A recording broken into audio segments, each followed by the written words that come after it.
10-cu fəsil. Avtomobillərin üçü də çox mərtəbəli binanın yanına demək olar ki, eyni vaxtda gəlib çatdı. Dilanov 12 mərtəbəli binanın 11-ci mərtəbəsində qalırdı. Əldə olunan məlumata görə o burada özündən 25 yaş kiçik olan 3-cü arvadı ilə birgə yaşayırdı. Dilanovun bu il 54 yaşı olacaqdı. Sovet ordusunun keçmiş zabiti idi. 1994-cü ildə qoşunlar Almaniyadan çıxarıldıqdan sonra ordudan tərxis olunmuşdu. Dilanov sonralar bizneslə məşğul olmuş, müxtəlif idarələrdə, o cümlədən banklarda çalışmışdı. Vaxt azlığına görə başqa heç bir məlumat tapa bilməmişdilər. Ancaq Dilanovun əlaqələrini nəzərə aldıqda, onun həlak olmuş Qoşbayev və yaralı Bogdanovla tanış olduğuna inanmaq mümkün idi. Qeyd etmək lazımdır ki, Dilanov baş vermiş qəzadan sonra Steblovanın Teletin cibində olan telefonuna bir dəfə də zəng etməmişdi. Görünür, qəza barəsində hadisə yerində olan adamlarından məlumat almış, yaxud başqa yolla xəbər tutmuşdu. Təlat Rinat, Dima və sürücü ilə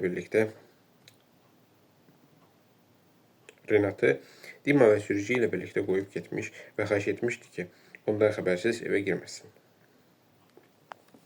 Dima maşından düşərək bir qədər aralıda siqaret çəkməyə başladı. Hamı getdikdən sonra pıçıltı ilə Renatdan soruşdu. Utanmışsan? Nə baş verdiyini mənə deyə bilməzdin? Belə şeyləri telefonda demirlər. Renat izah etdi. Düzdür, amma işarə vura bilərdin. Mən də əvvəldən gələrdim. Gör necə əzlafdırlar. Adamı ən zəif yerindən vururlar. Gör necə bir qızı uğurlayıblar. Yerində olsaydım, özüm o alçaq quldurları tapıb tikə-tikə edərdim. Hərçənd sənin mühafizəçilərin quldurlardan da betərdir. Çoxunu mərhum dayın seçib. O isə deyilənə görə adamları yaxşı tanıyırmış.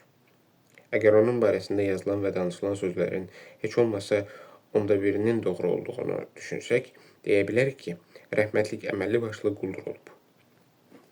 Bunu mütləq Təlat və Təv adamlarına çatdıracaqam. Renat gülümsədi. Lazım deyil. Birdən xətirlərinə dəyir. Qolishenko çoxdan ölüb. Mühafizəçilərin isə hələ səni çox qoruyacaqlar. Oliqarx həyatının necə ağır olduğunu hələ indi başa düşürəm. Bir tərəfdən həmişə öz sərvətin barədə fikirləşməlisən. Çalışmalısan ki, onu həm qoruyasan, həm də artırasan. Digər tərəfdən bütün qohumlarının, yaxın adamlarının qayğısına qalmalı, onları qorumalısan. Özün haqda da düşünməlisən. Axı baxıllar həmişə var. Rəqiblərini də yaddan çıxarmamalısan. Bu cür adamların malik olduğu hər şeyin, qazanılan pulların, sərvət sayəsində əldə olunan həyat yoldaşları və məşuqələrin, riyakar dostların, onları nifrət edən əməkdaşların hər vaxt öz sahiblərinə xəyanət edə biləcəyini nəzərə alanda oliqarxlara yazılım gəlir. İndi əziz hökumətimiz onları yolmağa başlayıb. Xalq da onlara nifrət edir. Bir sözlə, bizim oliqarxların həyatı çox ağırdır. Adam hallarına baxıb ağlamaq istəyir. Ağla, Renat dedi. Onların Kurşeveldə, Fransada məşhur Daxizəyə kurortu. Necə dincəldikləri, qızları təyyarələrdə necə istirahətə apardıqları, necə vəhşi əyləncələr təşkil etdikləri, Londonda və Parisdə daşınmaz əmlakları necə satın aldıqları haqda məqalələri məgər sən yazmamışdın? Lakin hamısı elə deyil, Dima. Mən bunu indi başa düşürəm. Onların arasında lap vicdansızları da var. Amma elələri də var ki, daha yaxşı görünmək istəyirlər. Bir sözlə, bütün insanlar necədirsə, onlar da elə. Bəlkə bir qədər daha ağıllı, daha işgüzar, daha qətiyyətlidirlər. Böyük sərvəti asanlıqla yığmaq mümkün deyil. Müxtəlif variantları təhlil etməyi bacarmalı və ən düzgün yolu seçməlisən. Bir sözlə, biz onların necə yaşadığı haqda çox da geniş təsəvvürə malik deyildik. Şampan şərabında çimmək və kürü yemək həvəsi naqis insanlara aiddir. Dima, o biriləri isə işləyirlər. Həqiqətən də çox və gərgin işləyirlər. Sadəcə olaraq adi çalışqan oliqarxlardır. Dima ikrahla söylədi. Mən onları xoşlamıram, Renat. Eğer sen dayından miras almasaydın ve bu kadar pulun olmasaydı, biz indi İnna ile birlikte hansısa barda oturup sizin nişanlanmağınızı qeyd edərdik. Belki de masanın üstüne baxalı pivə qoymağa gücümüz çatmazdı. Ama əvəzində indi hamı sağ-salamat olardı. Dilin qurusun. Renatın qaşları düyünləndi. Ağzına xeyri açasan. Açsana. Mən pis bir söz demədim. Dima özünə bəraət kazandırmağa çalışdı. Demək istəyirdim ki, indi heç kimi oğurlamazdılar. Onun başına belə bir işin gəlməsi adamı dilxor edir. Ona barmağını toxunduran olsa, mən onları özüm güllələyəcəyim. Renat söz verdi. And içirəm ki, tapançanı götürüb hamısını öldürəcəyim. Ondan sonra qoy vəkilim öz yüksək qanararının əvəzi olaraq məni həbsdən qurtarsın. Bəlkə biz də gedək, görək orada nə baş verir. Dima təklif etdi. Maşında oturmağa hövsələm çatmır. Onlar bizim yerimizə işləyirlər. Biz də sənin adamlarına kömək edə bilərdik. Tələt xahiş etdi ki, gözləyək. Nə etmək lazım olduğunu o da yaxşı bilir. Onda gözləyək. Dima köks ötürdü. Amma yenə də adama ağır gəlir. Bir də nə vaxt belə bir hadisə baş verəcək. Oturub onların İnnanı azad etməsini gözləmək düzgün deyil. Bu Cigitlə Qunakın Qafqaz xalqlarında Cigit, igid, Qonak sözündəndir. Dost mənasında işlənir.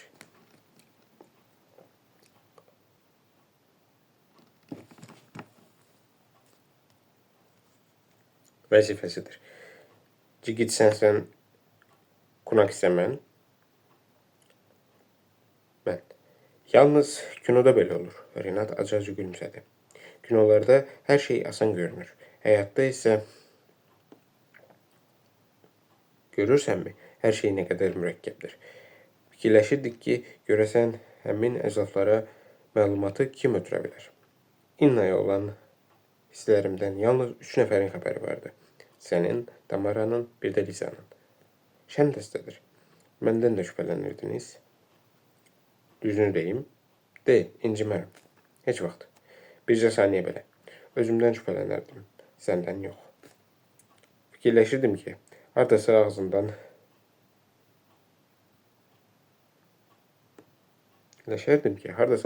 qaçırmışam. Dima iri başını döndərdi. Renatın üzünə baxdı. Kövrəlmişdi. Sağ ol. Belə deyəcəyinə şübhə etmirdim. Hər şeyin satıldığı bu dünyada etibar hissini qoruyub saxlamaq çox vacibdir. Sən də tərif eşitmək istəyirsənmi? Görürəm ki, pulun çoxluğu səni dəyişdirməyib. Başqalaşmamısan. Elə əvvəlki Renat Şəripov kimi qalmısan. Bu birbirimizə iltifat göstərdik. Renat qaşqabaqlı halda söhbəti bitirdi. Onlar nə üçün yubanır? Nəhayət, Tələt blokdan çıxıb onlara yaxınlaşdı. Deyəsən, qarşımızda bəzi əngəllər var. O maşının qabıq oturacağına əyləşib dedi. Dilanov evdə deyil. Təkcə həyat yoldaşı evdədir. Biz gərək giriş qapısını aça bildik. Qadın qapının kilit və zəncirini içərdən bağlamamışdı. Yəqin ərini gözləyirmiş. Harda olduğunu da bilmir. Məncə, biz onun mobil telefonuna zəng etməliyik. Ola bilsin, elə Steblovanın olduğu yerdədir. Nəyi gözləyirsən? Zəng elə. Renat yerində qurcalandı. Bu təhlükəlidir. Bu təhlükəlidir. Tələt xəbərdarlıq etdi. O vahiməyə düşərək ağılsızlıq edə bilər. Buna görə də aşağı düşdüm ki, sizinlə məsləhətləşim. Onun arvadı bizim əlimizdədir, Dima dedi. Ona zəng edib demək lazımdır ki, biz girovları dəyişdirməyə hazırıq. İnnanı onun arvadı ilə dəyişdirərik. Əgər arvadını sevirsə, qoy dəyişdirməyə tez razılaşsın. Əgər sevmirsə, Tələt soruşdu. Onların arasında 23 il yaş fərqi var. Bu qadının hardasa 30'a yaxın yaşı var. Həm də onun 3-cü arvadıdır. Dilanov fikirləşə bilər ki, pul əldə etmək və oyundan çıxmaq üçün 3-cü arvaddan keçmək də olar. Bəs qadın nə deyir? Yeni ərinin gecə vaxtı harda olduğu onu maraqlandırmırmı? Maraqlandırmır. Renat soruşdu. Deyir ki, bağdadır. Biz şəhər telefonundan bağ evinə zəng vurduq. Cavab verən olmadı. Qadın belə hesab edir ki, əri bərk yatmış ola bilər.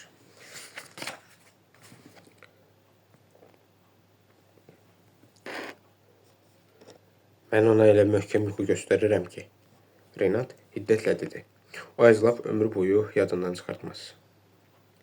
Adam oğurluğunda iştirak etməyə razılaşıbsa, əlbəttə əzlaf adamdır. Dima bildirdi. Deməli, ehtiyatlı olmaq lazımdır. Siz nə təklif edirsiniz? Bir planınız varmı? Mobil telefondan zəng etmək lazımdır. Telefondan zəng etmək lazımdır. Tələt təklif etdi. İndi baxarıq. Tələt cibindən telefonunu çıxarıb Dilanovun nömrəsini yığdı. Çağırış zəngləri eşidildi, səsləndi. 1, 2, 3. Tələt səbirlə gözləyirdi. 4, 5. Deməli onlar səhv ediblər. Dima içini çəkdi. Renat üzünü turşutdu. 6, 7. Doğrudanmı bu adam cavab verməyəcək? Yəni gecə saat 2-dən sonra kimin zəng etdiyi onun üçün maraqlı deyil. Özü də gecənin bu vaxtı. Niyə evdə deyil? Tələt qaşqabağını tökdü. 8, 9. Əlini aşağı salıb Renata baxdı. Birazdan yenə zəng vuraram. Ya da yuxarı çıxıb ev telefonundan zəng edərəm. Bəlkə də arvadından zəng elədiyini fikirləşib telefonu fona cavab verər. Düzdür, Dima onunla razılaşdı. O cür insanlarla məhz belə davranmaq lazımdır. Başqa cür mümkün. Bu zaman Tələtin telefonundan zəng gəldi və Dima fikrini yarımçıq qoymalı oldu. Dilanov gecənin bu vaxtı ona zəng edən adamın kim olduğu ilə maraqlanmışdı.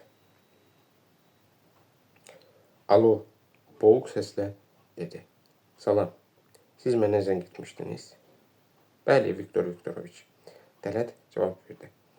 Mən sizinlə görüşüb danışmaq istəyirdim. Gecə vaxtı. Siz kimsiniz? Mənim telefon nömrəmi hardan tapmışsınız? Koşubayevdən soruşmuşam. O, Bogdanovla birlikdə bizim yanımıza gəlmişdi.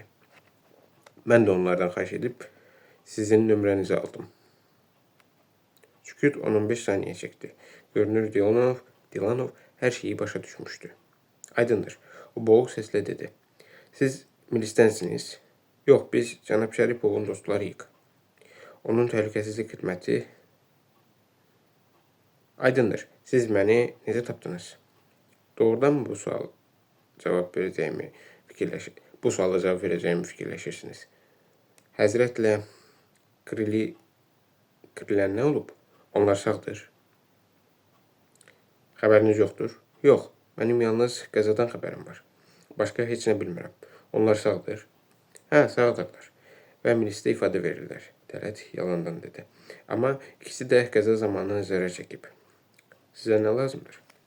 Qız hardadır? Hansı qız? Siz səhv yerə zəng etmişsiniz. Dilanov həyasızcasına dedi. Ola bilər ki, səhv edirəm. Tələt sakit halda razılaşdı. Ancaq Viktor Viktoroviç, nəzərə alın ki, hazırda biz sizin mənzilinizdəyik. Buradan gedəndə sizin gənc xanımınızı da özümüzlə aparacaq. Siz quldursunuz. Telefonu ona verin. Mən sizə inanmıram. Evinizə zəng edin. Görəcəksiniz ki, hamısı düzdür. Bunu yoxlamaq çətin deyil. Qız hardadır, Viktor Viktoroviç? Bizim vaxtımız azdır. O nə deyir? Dima dözməyib soruşdu. Deyir ki, biz qulduruq. Tələt əli ilə telefonun üstünü örtüb cavab verdi. Əcəb olub. Dima məmnun halda səsləndi. Başqasının nişanlısını oğurlamaq lazım deyildi. Nə istəyirsiniz? Dilanov soruşdu. Bizə qız lazımdır. Özü də sağ və salamat. Siz hər şeyi çox yaxşı başa düşürsünüz, Viktor Viktoroviç. Sizi və mənzilinizi belə tez bir vaxtda tapa bilmişiksə, qızı da tapa bilərik. Ancaq o halda sizin üçün pis olar. Həm də təkcə sizin üçün yox. Məni hədələmək lazım deyil. Dilanov hirsləndi. İndi sizə zəng vuracağam. Danışıq kəsildi. Tələt Anzorun nömrəsini yığdı. İndi Dilanov ya evə, ya da arvadının mobil telefonuna zəng edəcək. Tələt Anzora xəbər verdi. Əvvəl özün danış, sonra telefonu qadına ver. Ancaq nəzarət elə, artıq əskik danışmasın. Qadın o qədər qorxur ki, ağzı heç söz də tutmur. Anzor bildirdi. Gecə köynəyində oturub yalvarır ki, onu öldürməyək. Qoy o öz qoca əri ilə danışsın, Tələt dedi. Bəlkə onda əri hər şeyi anlayır. Sən xəttə qal, indi zəng edəcək. Ev sahibəsinin mobil telefonuna zəng gəldi. Sizi eşidirəm, Anzor cavab verdi. Alo, kimsən? Hə, telefonu Yevgeniyaya ver. Dilanov xahiş etdi. Anzor yaxınlaşıb telefonu qadına verdi. Heç nədən qorxma, Viktor Viktoroviç arvadına dedi. Onlar tezliklə çıxıb gedəcəklər. Mən səni qurtaracağam. Onlar bura gəliblər. Onlar gecə vaxtı qapını açdılar. Yevgeniya hıçqırdı. Mən bilmirəm, onlara nə lazımdır. Sakitləş və heç nə danışma. Telefonu onların başçısına ver. Heç nədən qorxma. Onlar quldur deyil, milis işçiləridir. Dilanov arvadını sakitləşdirmək üçün belə deyirdi. Qadın telefonu Anzora verdi. Nədir? Anzor qısaca soruşdu. Demək belə, Dilanovun necə qəzəbləndiyi səsindən hiss olunurdu. Mən səni xəbərdar etmək istəyirəm. O biri telefona zəng edin. Bizim tanışımız başqa otaqdadır. Anzor danışığı kəsdi və Tələtə bildirdi ki, indi ona zəng gələcək. Dilanov dərhal zəng etdi. Siz çox alçaq adamlarsınız, o qəzəblə dedi. Mən indicə milisə zəng edib sizin əl-qolunuzu bağlatdıracağam. Gecənin bir vaxtı özgəsinin evinə soxulub yazıq qadını qorxudursunuz. Mənə hədə qorxu gəlibsiniz. Hamınızı həbs edəcəklər. Zəng edin. Tələt razılaşdı. Biz də milisə sizin Steblovanı oğurladığınızı və Renat Şəripovu öldürməyə cəhd etdiyinizi danışarıq. Əlbir olduğunuz adamların hazırda ifadə verdiyini nəzərə alsaq, siz ən yüksək cəza alacaqsınız. Hətta mənə elə gəlir ki, ömürlük həbs də ola bilər. O sağdır, Dilanov heyrətlə soruşdu. Siz öldürməyə cəhd dediniz. Şəripov sağdır. Bunu eşitmək sizə xoş deyil, eləmi? Nəinki sağdır, hətta heç yaralanmayıb da. Biz sizi aldatdıq, Dilanov. Şəripovun əvəzinə sizin yanınıza başqasını göndərdik. Sizin qəhrəmanlar hədəfi vura bilmədilər. Onlar peşəkar yox, fərsiz imişlər. Dilanov söysüydü. Hər şey aydındır, o dedi. Siz bu səbəbdən mənim evimə gəlmişsiniz. Steblovanın qaytarılmasını da buna görə tələb edirsiniz. Mən gərək başa düşəydim. Əgər Şəripov ölsəydi, daha sizin üçün fərqi olmazdı. Yəqin ki, o sizin yanınızdadır. Bunun söhbətimizə dəxli yoxdur. Steblova hardadır? Mən fikirləşməliyəm. Bizim vaxtımız yoxdur. Tələt sərt səslə dedi. Sizin gənc arvadınız yarısılbaq şəkildə çarpayının üstündə oturub və elə bir vəziyyətdədir ki, nə halda olduğunu da görmür. Siz bu dəqiqə cavab verməsəniz, biz onu özümüzlə aparmalı olacaq. Onun necə dəhşət içində olduğunu təsəvvür edirsinizmi? Siz onu ağıl xəstəsi etmək istəyirsiniz? Mən səni öldürərəm, Dilanov çığırdı. Sən kimsən ki, məni belə hədələyirsən? Səni öz əllərimlə boğaram. Vaxt bitir. Tələt onun yadına saldı. Siz qərar qəbul etməlisiniz. Həm də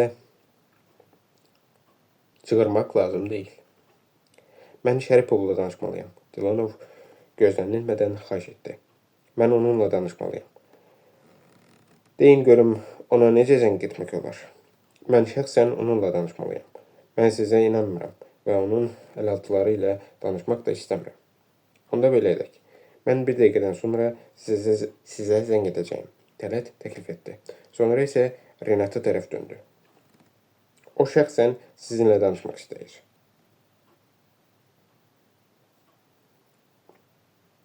Təminat istəyir. Dima qımışdı. Yaxud da sövdələşmək. Heç bir danışıq aparmaq olmaz. Marşal Jukovun qələbə marşalı təxəllüslü Sovet sekreterisi, keçmiş SSR-nin müdafiə naziri 1955-1957-ci illər. Azadlıq filmində dediyi kimi, yalnız qeyd-şərtsiz təslim. Afərin Tələt. Siz ona hər şeyi lazım olduğu kimi dediniz. Bir dayan, Renat dostunun sözünü kəsdi. Biz filmdə deyilik. İnnanı xilas etməliyəm. Deyəcəm ki, mənə yalnız İnna lazımdır. Özü isə cəhənnəm olsun. Gənc arvadı ilə birlikdə. Tək ki, mənim nişanımı qaytarsın. Ona heç nə vəd etməyin. Tələt xəbərdarlıq etdi. Və heç nədən qorxmayın. İndi Dilanov bizim əlimizdədir. Hətta hədələməyə başlasa belə qorxmayın. Başa düşür ki, vaxtı qalmayıb. Dəstəsindən kimsə sağ qalsaydı, doğrudan da indi ifadə verə bilərdi. Axı, kimin ölüb, kimin sağ qaldığını dəqiq bilmir. Xəbər proqramları isə bu barədə sabah səhər məlumat verəcək. Ona zəng elə və telefonu mənə ver. Renat dedi. Yox, Tələt razılaşmadı. Qoy Dilanovun özü İnnanın telefonuna zəng etsin. Telefon məndədir. Anlasın ki, biz lap əvvəldən bu əməliyyata nəzarət etmişik. Düzdür, qoy zəngin pulu ondan çıxsın. Dima yenə söhbətə qarışdı. Tələt Dilanova zəng vurub dedi. Steblovanın telefonuna zəng eləyin. Nömrə necədir? Mən onun telefon nömrəsini bilmirəm. Dilanov həyasızlıqla cavab verdi. Bilirsiniz, Tələt etiraz etdi. Sizin iş ortağınız həmin nömrəyə zəng edib. Özünüz də tələsin. Dilanov, yoxsa sizin mənzilinizə milis işçiləri gələ bilər. O halda biz arxamızda canlı şahid qoymamaq şərti ilə çıxıb getməli olarıq. Sizin buna cürətiniz çatmaz. Dilanov baxırdı. Qəsdən məni qorxutmaq istəyirsiniz. Axı sizə dedim ki, çığırmayın. Zəng edin. Zənginizi